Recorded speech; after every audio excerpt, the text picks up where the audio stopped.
Quels sont les horaires dans la station internationale? Depuis longtemps, l'homme se posait la question. Et pour y répondre, ils tentèrent d'abord d'envoyer un singe dans l'espace, qui mourut immédiatement.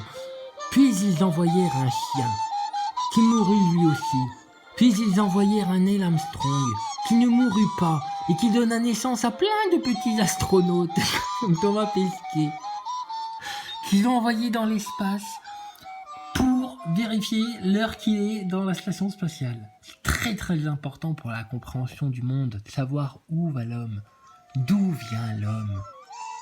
Retournera-t-il sur Mars un jour? En est-il seulement venu? Ce sont des questions que l'homme doit se poser. C'est pour ça que moi-même, tous les samedis à 16h30, je rejoins mes compagnons à la loge des francs-maçons de la rue d'Évilly de Metz. J'y trouve plein de copains avec qui on discute des mystères. C'est super bien. C'est super bien. Alors, les NASA Boys. Hein, on les oubliera pas, les vieux de la rue d'Évilly, t'inquiète pas.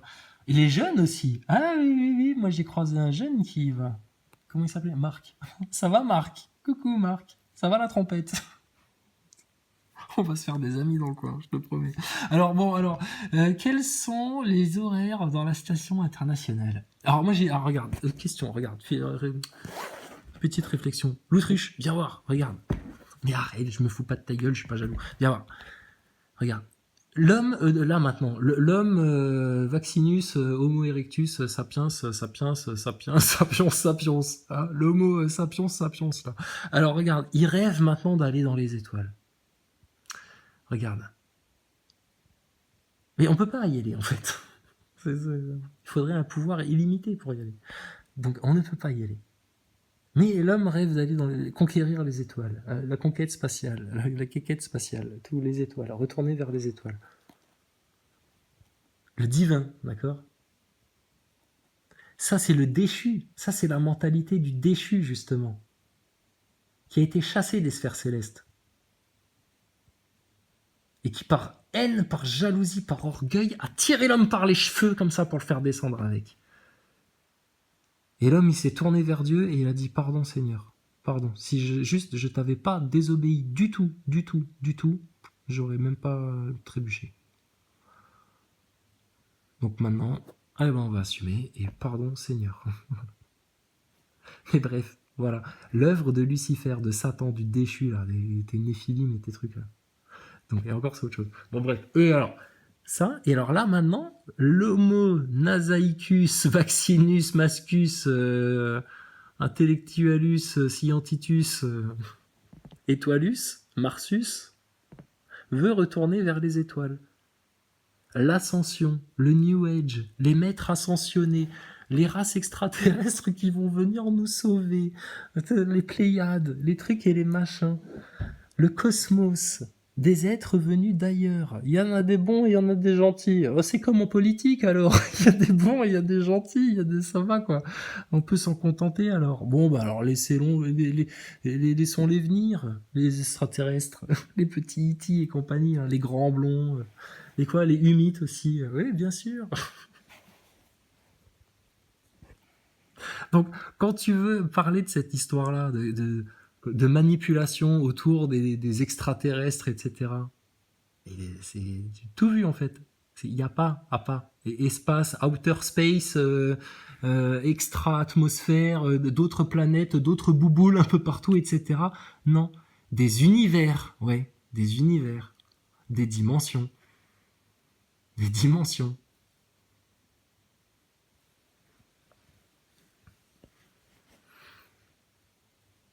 Donc voilà quoi.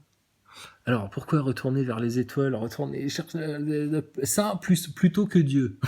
Parce qu'à la limite, moi ce qui m'intéresse, alors ça si ça existe, moi je veux qu'il y ait un créateur parce qu'on le constate hein, sur Terre, qui a inventé l'eau, je te rappelle, qui a inventé l'eau, Nazaboy.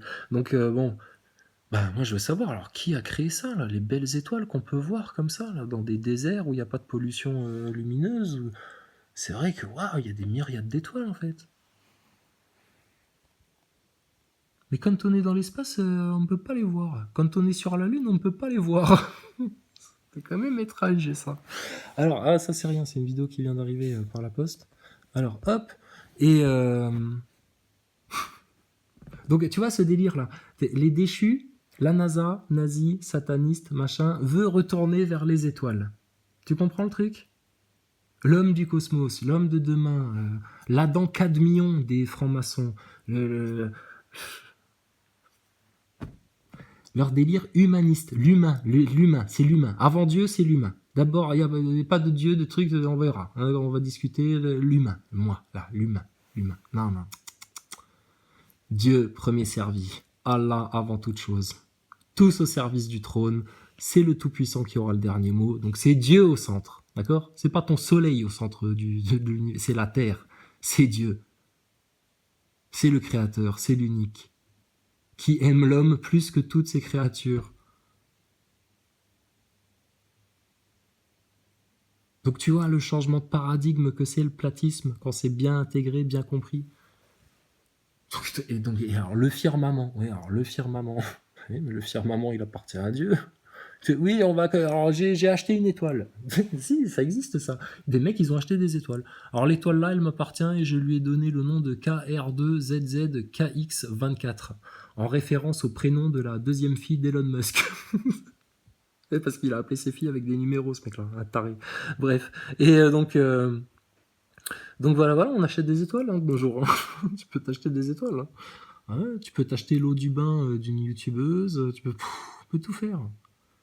Tu peux faire venir des femmes d'Ukraine et tout, en prétendant sauver le monde. C'est leur monde, hein, c'est regarder vers quoi ça va. Hein. Ils y marchent tous comme des zombies. Hein. T'avais peur de l'attaque des zombies? Bon, t'inquiète pas. Regarde, ils vont tous aller se jeter dans le même trou, ces connards. Laisse-les faire, hein. Oui, tu veux te vacciner? Oui, 10 fois même. Vas-y, regarde. Il y a un centre de vaccination là-bas. Vas-y, ils t'attendent. Ils ont ton nom sur une liste là, ils t'attendent. Vas-y.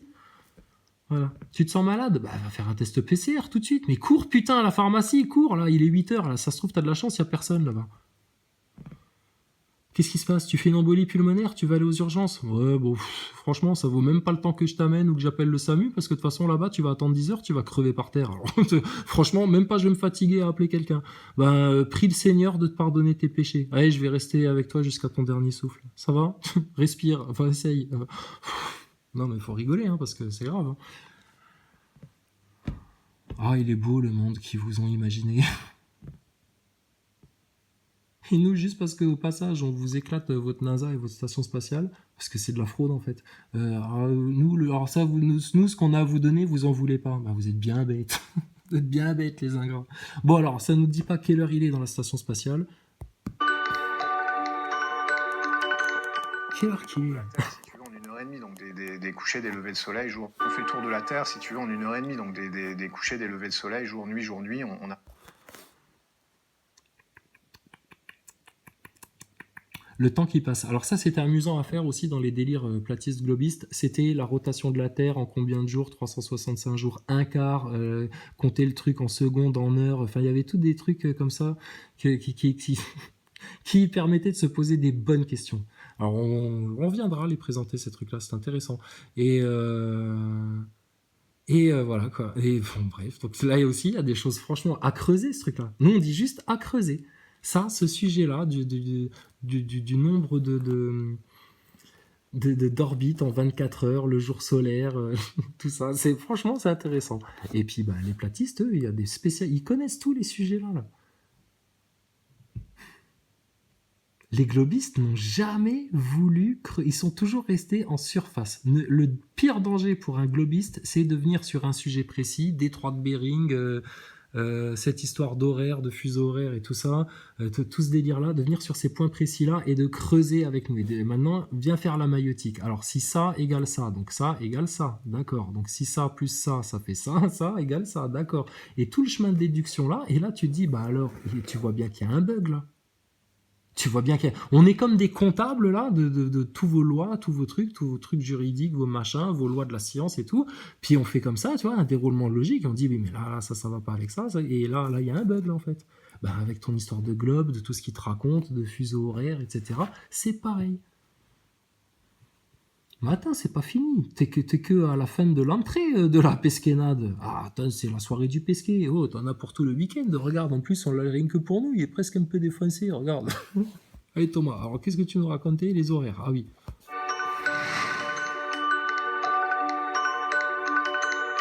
On fait le tour de la Terre, si tu veux, en 1 heure et demie. Donc des couchers, des levées de soleil, jour, nuit. On n'arrête pas d'enchaîner. Évidemment, on ne peut pas travailler comme ça. Donc on a pris une référence un peu arbitraire. C'est celle du temps universel. On peut pas bosser comme ça, tu comprends? C'était le bordel, merde. Tu regardes ta montre. 1 heure et demie, il fait déjà jour, il fait nuit. Alors moi, je vais me coucher, je me lève 1 heure et demie après. Enfin, c'est le bordel. Tu peux pas bosser comme ça. Tu peux pas bosser. Hein, tu peux pas avoir 16 nuits par jour et 16 jours par nuit. C'est pas possible. Tu comprends ça? Il est beau ton sweatshirt blanc et noir. Et donc du coup, on s'est dit, bon, alors un jour, il y a un mec qui s'est dit, bon, les mecs, là, maintenant, arrêtons de faire les cons, maintenant, parlons français. Alors maintenant, on va faire les fuseaux horaires comme ça. D'accord? C'était un précurseur à la NASA à l'époque, le mec là. Pas d'enchaîner.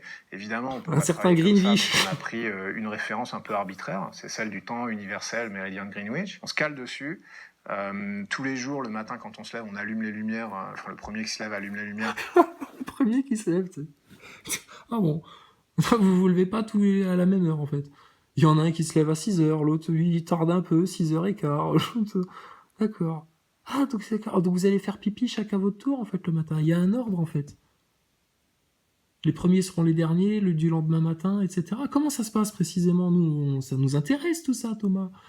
On veut avoir des détails de votre vie. C'est fascinant quand même la vie d'un astronaute. Regarde ça, des tuyaux en PVC au milieu des sas et tout. Enfin, nous, on veut savoir à quoi ça sert précisément ça. Tu peux nous le dire ça quand même, Thomas. Il y a quoi qui transite par ce tuyau là? De l'air, de l'oxygène, du pipi, du caca. C'est quoi? De la lumière? Je veux savoir moi tout. Les panneaux solaires, ils sont blindés? Ouais, non, tout ça, c'est blindé, tout ça. Là, tout ça, c'est blindé. Chaque module est blindé. Chaque jonction de module est blindée. Chaque panneau solaire est blindé. Chaque petite antenne, là, un petit mini panneau solaire, là, est blindé. Oh, c'est fascinant. Toutes les parties vitrées sont blindées, alors. Oh là là, ça fait rêver. Ça doit coûter cher, non? Alors, la suite. Bord de l'ISS, le dernier qui se couche les éteint. Pour garder un rythme. Alors, le dernier qui se couche les éteint, mais on sait que Thomas Pesquet, lui, il aimait bien, le soir, rester avec son saxophone dans la cupola pour contempler le soleil qui se levait avant d'aller se coucher. Et souvent, il se couche plus tard que les autres, il nous disait. Parce que c'est un gros travailleur, comme Macron. Je travaille dur, monsieur Macron, comme vous. Tu te rappelles quand il avait fait son duplex, la fois où il avait dit « Oui, monsieur, j'ai fait mes 2 vaccins. Un comme ça et un autre comme ça. J'ai choisi le panachage. Le panachage en anglais. » Garder un rythme humain, en fait, et aussi, alors pour nous déjà, pour ton rythme personnel, pour ton corps, parce que... Tu vois à quoi tu reconnais un franc-maçon? Regarde, il a dit un rythme humain. N'importe qui d'autre d'entre nous, l'autruche, Maxime, tout le monde aurait dit un rythme naturel. Vrai ou faux? Tout le monde aurait dit ça, un rythme naturel.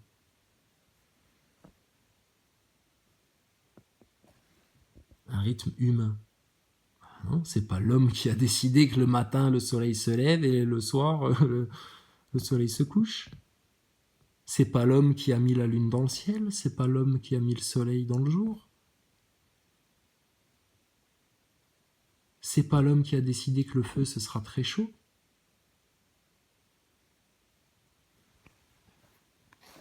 Mais le franc-maçon met l'humain au centre de tout. C'est le délire luciférien. Tu peux devenir un dieu. Mange du fruit, regarde, c'est bon, regarde. Allez, mange-en, regarde, tes yeux vont s'ouvrir. Mais non, tu vas pas mourir, t'inquiète pas.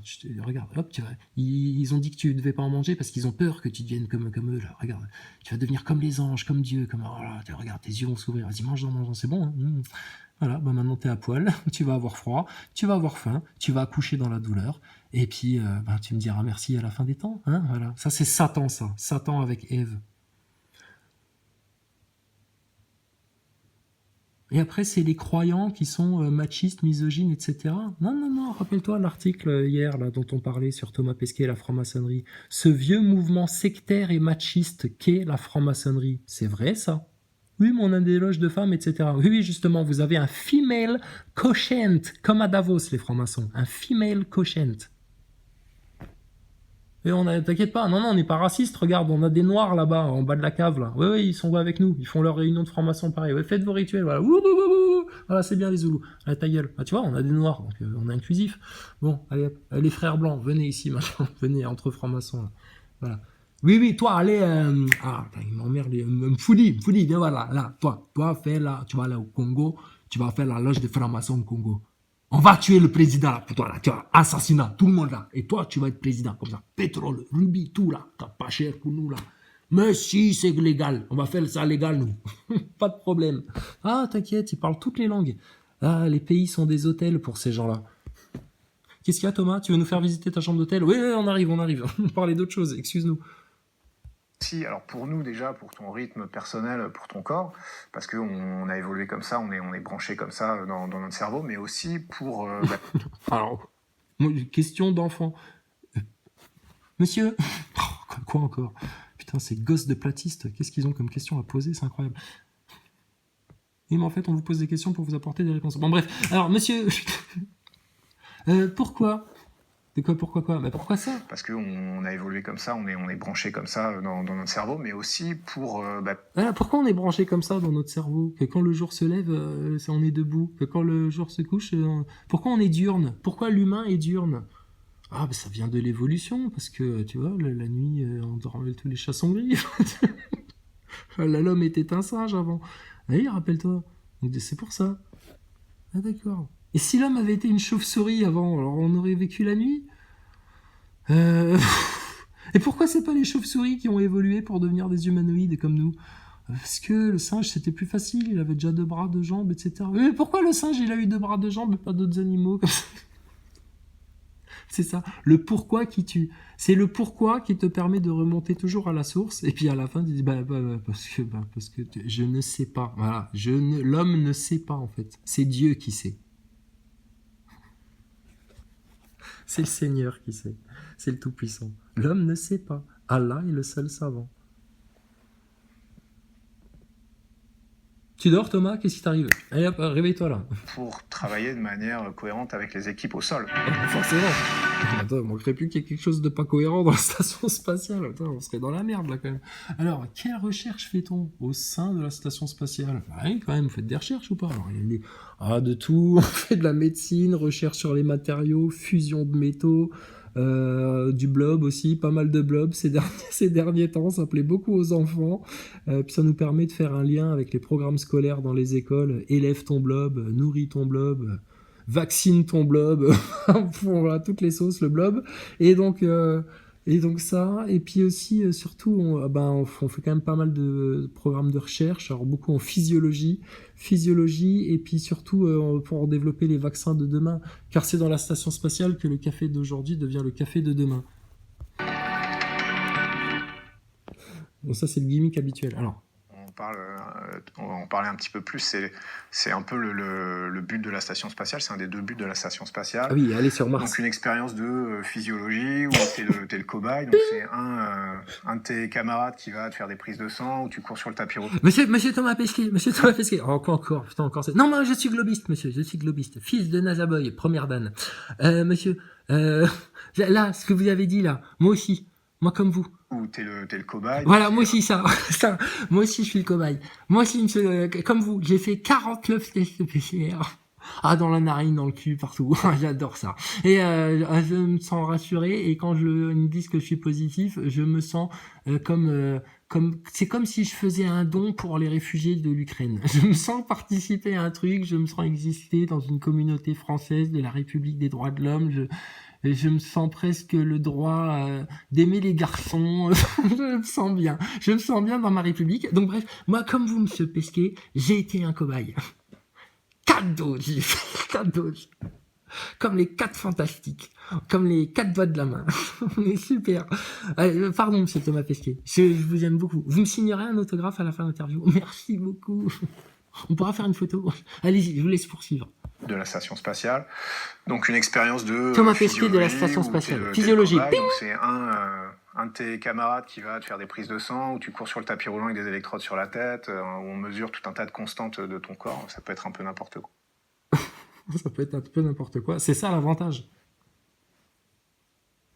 J'ai envie de te dire, c'est ça l'avantage de la station spatiale, c'est que ça peut être un peu n'importe quoi.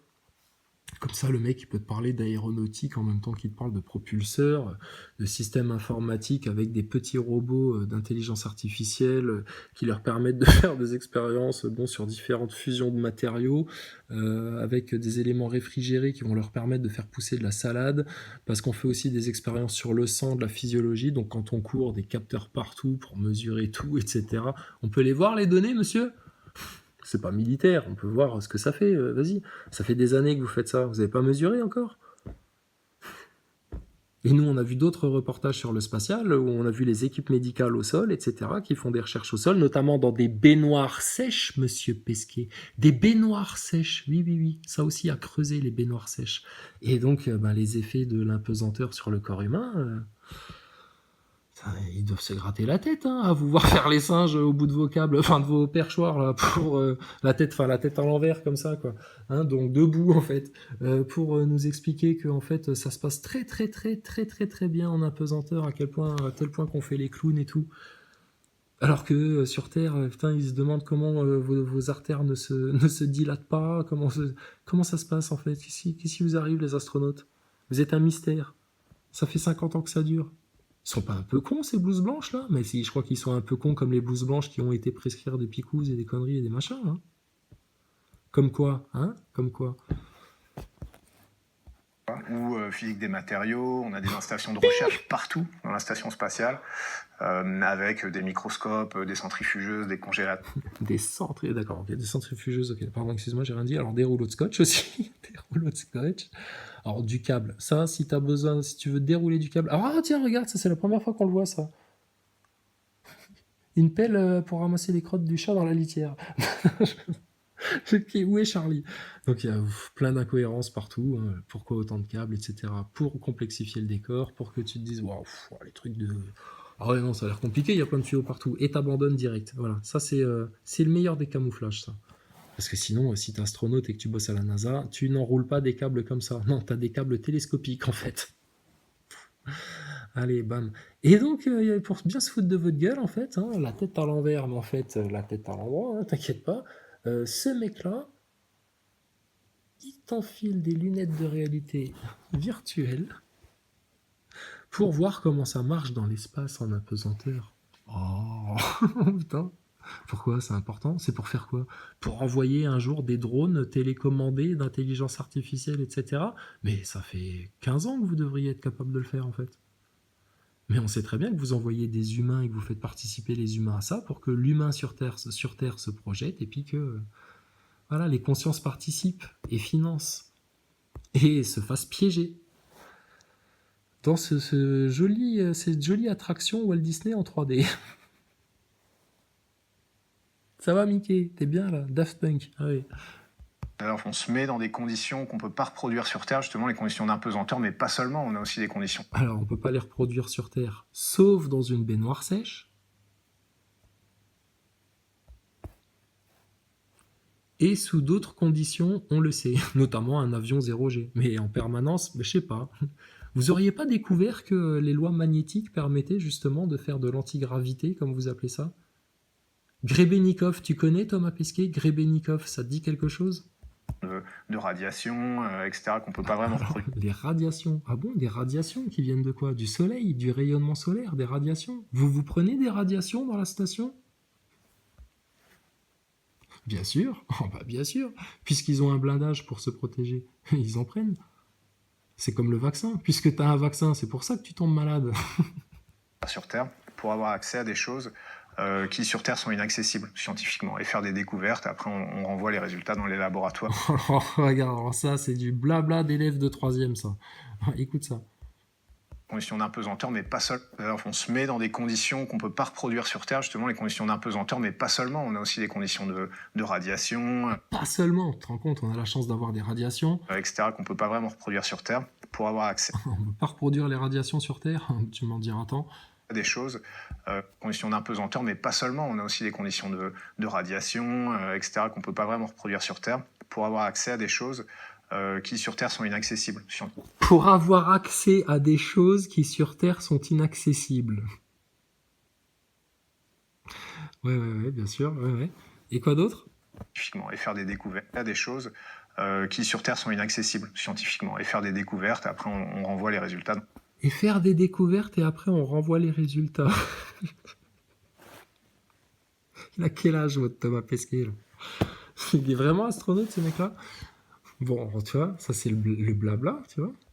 Élève de 3e qui passe le brevet, oral. Bref, et alors regarde, ça c'est toujours intéressant dans toutes les vidéos de la station spatiale et tout, quand ils démontent des trucs ou qu'ils font des opérations qui durent longtemps et tout, ils pourraient te montrer des lives de ça. Tu pourrais avoir la chaîne ISS et les mecs, tu les vois en permanence en train de monter leurs trucs, en train d'aller chier, en train de... Bon, ça à la limite, ils peuvent flouter, on veut pas voir, mais en train de faire les cons, mais en permanence. Mais non, ils te balancent dans les réseaux, tu vois, des petites vidéos comme ça. Et à chaque fois qu'il y a une vidéo où ils sont en train de démonter un truc, faire une opération vraiment, tu vois, apparemment précise dans un module, tu vois, dans un endroit du module, ils t'envoient toujours des vidéos en accéléré façon bénile comme ça. Ouais, sur l'impesanteur, mais pas seulement.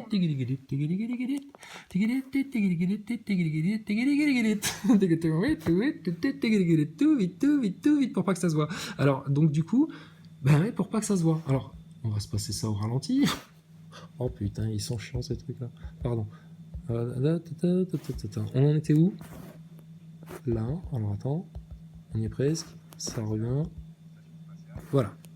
Avec des microscopes, des centrifugeuses, des congélateurs, on se met dans des conditions qu'on ne peut pas reproduire sur Terre. On se meurt dans des conditions qu'on ne peut pas reproduire sur Terre. Et donc là, qu'est-ce qu'il fait? Il range sa valise à outils.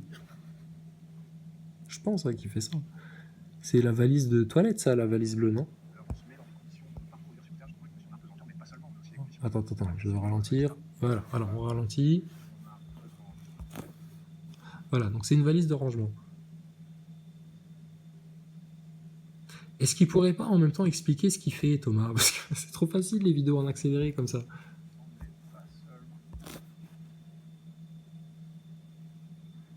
Donc, attends, je suis en train de faire une grande découverte là, en fait. Vous avez des caisses de rangement dans la station spatiale? Mais tu sais que c'est vachement pratique ça, Thomas Pesquet? Et des caisses de rangement avec un capitonnage en mousse apparemment? Oh, et Thomas, comme dans mes rêves les plus fous, apparemment attaché en plus avec du scotch, Thomas, du scotch.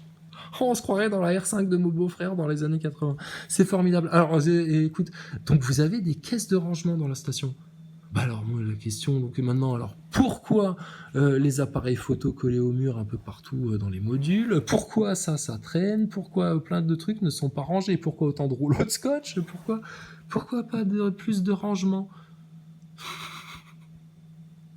Faut que je fasse un aveu, en fait. Non, mais c'est vrai, ça. Un des trucs qui me fait tilt, en fait, dans la station spatiale, c'est que je suis un peu maniaque. Et quand j'ai vu le bordel dans la station, je me suis dit, c'est pas possible. C'est pas possible que dans la NASA, ce soit aussi mal rangé. J'ai fait ma Monica Geller, tu sais, dans Friends. Et j'ai dit, c'est pas possible, trop mal rangé, etc., machin. Et là, je me suis dit, c'est pas normal. Là, c'est pas normal. Si une ménagère de moins de 50 ans comme moi se rend compte du bordel que notoire que c'est ce truc-là et que c'est pas normal, c'est qu'à la NASA, c'est pas normal. Bon, et alors là, cette histoire de boîte de rangement, c'est pas normal, Thomas. Mais bon, apparemment, vous avez pas la télé, alors on va pas vous blâmer pour une caisse de rangement. Hein. Attends, bouge pas. Allez, dernier. Après, on reviendra. Oh là là, on n'a même pas fait la moitié. Je vous ai dit, les NASA Boys, ça va être un long dessert. Hugo Décrypte, ça va être un long dessert. En plus, Hugo Décrypte, Bill Gates. Ah, je sais pas, il a joué au casino avec lui, etc. Alors, ça, c'est le summum du summum. Et alors, en plus, qu'est-ce que j'ai pas vu de la dernière fois, là? Attends, on va peut-être se faire un entracte. Attends, peut-être. Alors attends, bouge pas. Tu reviens, tu regardes encore un épisode. Alors par contre, le prochain épisode, il est payant. Alors c'est tout simple. Alors moi, je vous demande pas 1 euro, je vous demande pas 10 euros. Je vous demande pas une croquette ou 2 croquettes. Si vous pourriez m'envoyer des graines. Non, c'est sérieux, hein. Si vous avez des graines. Alors, de tout. Des cocopélies, de tout ce qui pousse, envoyer des graines, des fleurs, des trucs, envoie des graines.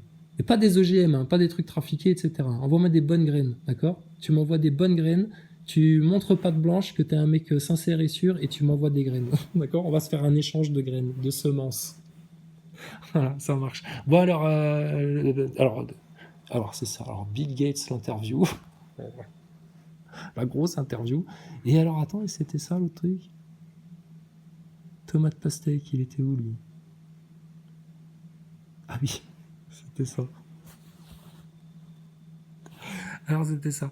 Tomate pastèque en 7 questions. Découvrez son rêve. Mais de quoi rêve Thomas? De quoi rêve Thomas? Alors ça aussi on viendra voir. C'était rigolo. Ça s'est sorti il y a pas longtemps. Bon, bouge pas, tu reviens, d'accord? Et par contre, prochain épisode, il faut ramener des graines. Il faut faire un échange de graines.